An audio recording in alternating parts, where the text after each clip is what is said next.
వెబ్సైట్స్లో genuine jobs అయితే మనకి దొరుకుటెన్సీస్ and agencies జర్మనీలో ఏమన్నా ఉన్నాయి, ఏవైనా డాక్యుమెంట్స్ కావాలా ఈ జాబ్ సర్చ్ చేయడానికి పోయినా సరే you can do a job and earn good money అనమాట. Immediate and 3-year bachelor courses చేస్తూ ఉంటారు. Hello all, welcome to Telugu girl in Germany. ఈరోజు వీడియోలో అయితే మనం one of the most useful topic discuss చేసుకోబోతున్నాం అనమాట. సో చాలామందికి జాబ్స్ ఎలా సర్చ్ చేసుకోవాలి అని డౌట్ ఉంది కదా. సో అసలు ఎలా సర్చ్ చేసుకోవాలి, వెబ్సైట్స్ ఏంటి, కన్సల్టెన్సీస్ ఏజెన్సీస్ ఏమైనా ఉన్నాయా, లాంగ్వేజ్ రిక్వైర్మెంట్ అన్ని జాబ్స్కి కంపల్సరీయా కాదా, ఇలాంటివన్నీ డిస్కస్ చేస్తాం. అండ్ ఫస్ట్లీ మనం జాబ్స్ ఎవరెవరు అప్లై చేసుకోవచ్చు అనేది చూద్దాం అనమాట. ఫస్ట్ ఇంటర్మీడియట్ చదివిన వాళ్ళ దగ్గర నుంచి ఇంకా ఎక్స్ట్రా ఏ డిగ్రీలు చేసినా up to PhD post doc work చేసినా అందరూ ఎలిజిబుల్ అనమాట. కాకపోతే మీరు చదివిన డిగ్రీని బట్టి మీకు వచ్చే జాబ్స్ అనేవి డిఫరెంట్గా ఉంటాయి, మీరు అప్లై చేసే వెబ్సైట్స్ అనేవి డిఫరెంట్గా ఉంటాయి అనమాట. సో ఫస్ట్లీ ఇంటర్మీడియట్ చదివిన వాళ్ళకి intermediate and 3-year bachelor courses చేస్తూ అలాంటి వాళ్ళకి లాంగ్వేజ్ అనేది compulsory B1 to B2 level అనేది. అలాంటి వాళ్ళకి మనకి హౌస్ బిల్డాంగ్ ప్రోగ్రామ్స్ అని చెప్పి జర్మనీలో అవైలబుల్ ఉంటాయి అనమాట. ఆ హౌస్ బిల్డాంగ్ ప్రోగ్రామ్స్ మీరు అప్లై చేసుకున్నప్పుడు మంత్లీ మీకు స్టైపెండ్ ఆర్ శాలరీ అనేది వస్తూ ఉంటుంది. దాంతో మీరు ఈజీగా సర్వైవ్ అవ్వచ్చు. వన్స్ మీరు కోర్స్ కంప్లీట్ చేశాక సర్టిఫికేట్ వస్తుంది, దాంతో పర్మనెంట్ జాబ్లో కూడా సెటిల్ అవ్వచ్చు అనమాట. ఈ హౌస్ బిల్డాంగ్ ప్రోగ్రామ్స్ గురించి, వెబ్సైట్స్ గురించి, ఇలాంటి వాటన్నిటి గురించి నేను ఒక డీటెయిల్డ్ వీడియో చేశాను. దాని లింక్ అనేది డిస్క్రిప్షన్లో ఇచ్చేస్తాను, మీరు దాన్ని చెక్అవుట్ చేయండి, మీకు అర్థమవుతుంది. ఫర్దర్గా ఇవి కాకుండా ఇంకా ఏ జాబ్స్ ఉంటాయి, ఆ జాబ్స్కి లాంగ్వేజ్ ఎంతవరకు ఇంపార్టెంట్. సో జర్మనీలో ఏ జాబ్కైనా సరే, అది ప్రొఫెషనల్ కానీ అన్ప్రొఫెషనల్ కానీ పార్ట్ టైం జాబ్ కానీ దేనికైనా సరే లాంగ్వేజ్ అనేది మ్యాండేటరీ అండి. సో మినిమం A2 లెవెల్ నుంచి B2 లెవెల్ వరకు అయితే ఖచ్చితంగా కావాల్సి ఉంటుంది.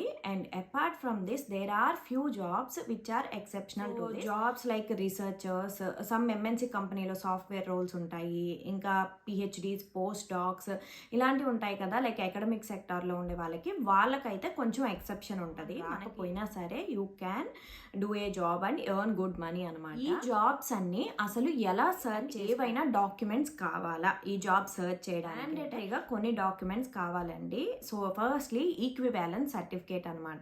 ఈక్వివాలెన్స్ సర్టిఫికేట్ అనేది మనకి 90% ఆఫ్ ద జాబ్స్కి కావాలి.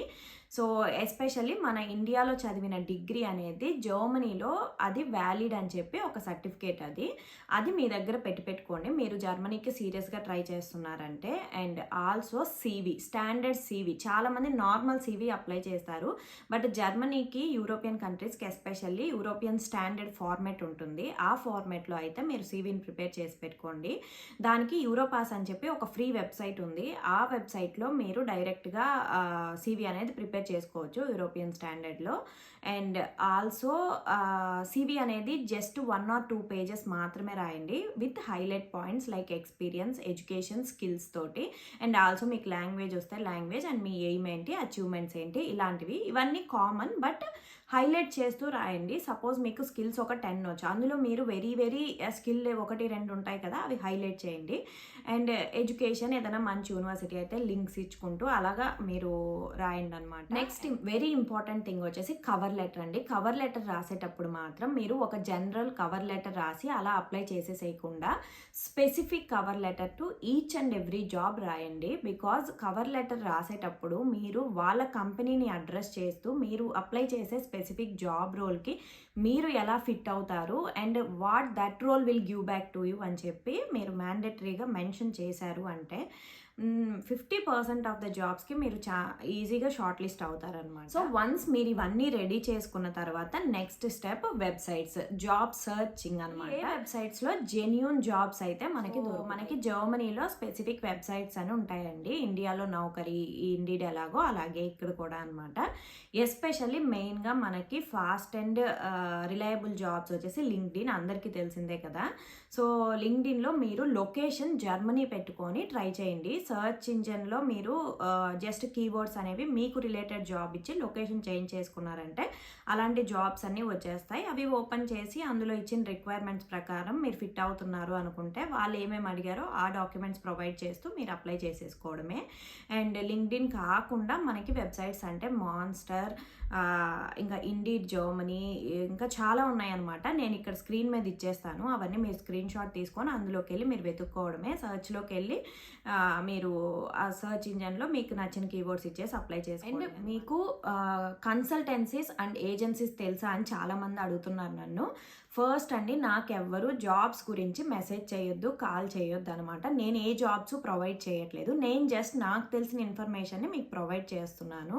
నేను కన్సల్టెన్సీ సర్వీస్ ఇచ్చేది ఓన్లీ మాస్టర్స్ అండ్ బ్యాచులర్ ప్రోగ్రామ్స్కి మాత్రమే, అండ్ మోస్ట్లీ పబ్లిక్ యూనివర్సిటీస్కి ఇస్తాను. అండ్ ఆల్సో మీరు జాబ్ మెసేజెస్ కాకుండా కన్సల్టెన్సీ మెసేజ్ పెట్టినప్పుడు జస్ట్ కన్సల్టెన్సీ సర్వీస్ కావాలి అని పెట్టండి. జాబ్ కోసం అయితే కాదు. అగైన్ అండ్ అగైన్ టెల్లింగ్, నాకు చాలా మెసేజెస్ వస్తున్నాయి జాబ్స్ కావాలి అని చెప్పి. But this is not going to be that platform. మీరు డిఫరెంట్ ప్లాట్ఫామ్స్లో వెతుక్కోవాలి. కన్సల్టెన్సీస్ అండ్ ఏజెన్సీస్ జర్మనీలో ఏమన్నా ఉన్నాయి? కన్సల్టెన్సీస్ గురించి నాకైతే ఐడియా లేదండి. నాకు తెలిసినంత వరకు అలాంటి ఏ కన్సల్టెన్సీ లేదు ఇండియా నుంచి జర్మనీకి తీసుకొచ్చి జాబ్స్ ఇచ్చే కన్సల్టెన్సీస్. బట్ ఏజెన్సీస్ అయితే ఎవ్రీ డిస్ట్రిక్ట్కి జర్మనీలో ఉంటాయి అన్నమాట. చాలా ఏజెన్సీసే ఉంటాయి.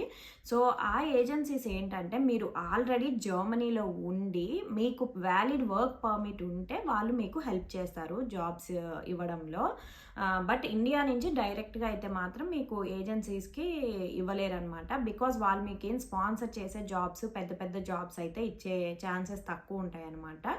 ఓన్లీ కొంచెం below level, I mean 45,000 euros కన్నా బిలో లెవెల్ జాబ్స్ ఉంటాయి కదా, అలాంటి జాబ్స్ మాత్రం మీకు ఏజెన్సీస్ నుంచి వస్తాయి. ప్రొఫెషనల్ జాబ్స్ రావా అంటే ప్రొఫెషనల్ జాబ్స్ కూడా వస్తాయి. బట్ ఆ ఏజెన్సీస్ చాలా తక్కువ ఉంటాయి. బట్ మీకు అలాంటి ఏజెన్సీస్ కావాలంటే మీరు ఫస్ట్ జర్మనీకి వచ్చిన తర్వాత మీరు ఏ డిస్టిక్లో ఉంటున్నారో ఆ డిస్టిక్ ఏరియాలో మాత్రమే మీరు అప్లై చేసుకోవాలి. వేరే డిస్ట్రిక్ట్స్లోకి మోస్ట్లీ మీరు అప్లై చేసినా తీసుకునే ఛాన్సెస్ తక్కువ. ఇవన్నీ కొన్ని కీ పాయింట్స్.